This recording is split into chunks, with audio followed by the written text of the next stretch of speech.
Right, an amount of £750 is deposited in a bank, which gives an annual interest rate of 2.5% compounded continuously. Assuming no withdrawals are made, how much will the money be worth after 5 years?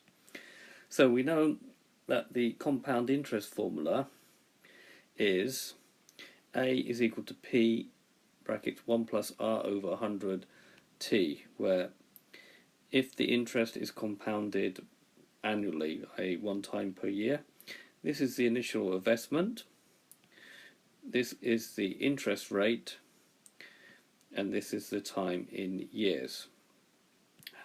However, if the interest is compounded n times annually, then it becomes A is equal to the initial amount plus 1 plus R over 100, but that's now multiplied by n times.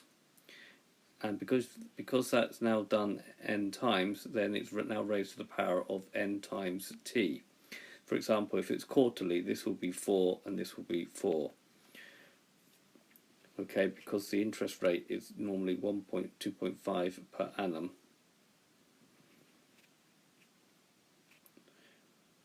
However, we have P is 750, R is 2.5 and T is 5, but N will be infinity. It can be shown that the interest, if the interest is compounded continuously, then the amount becomes the initial amount e to the r over 100 times t, which means, very simple, we just substitute the numbers in. A is equal to 750 e to 0.025, that's r over 100, when it's 2.5, so it's 2.5 divided by 100 times 5.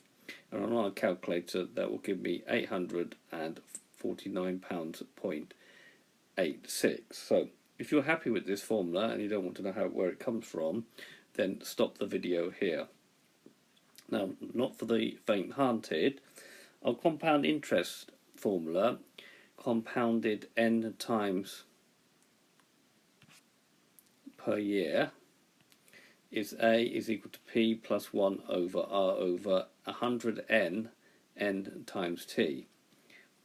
Right, so the interest has to be split up over the n times per year, and then each time we do that we have to multiply that by n.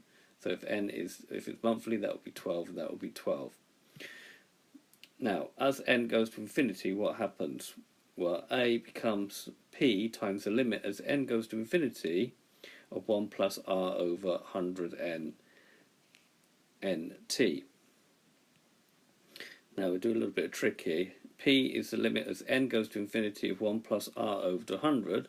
Now what we do is here we now put 100n over R, and here we put R over 100 times t.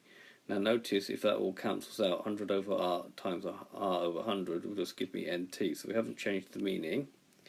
Now, this is no longer part of the limit because the limit is n goes to infinity, so we can now put the brackets around here. P becomes n goes to infinity of 1 plus, now R over 100 times n is the same as 1 over 100n over R.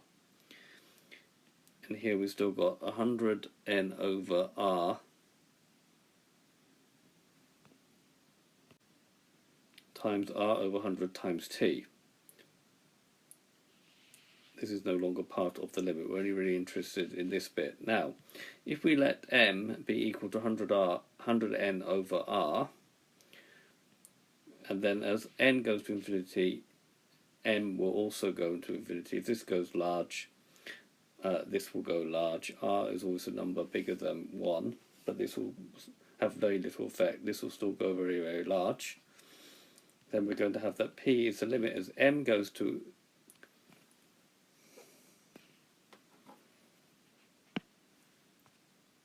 m goes to infinity of 1 plus 1 over, now this is now m, raised to the power of m, because 100n over r is m,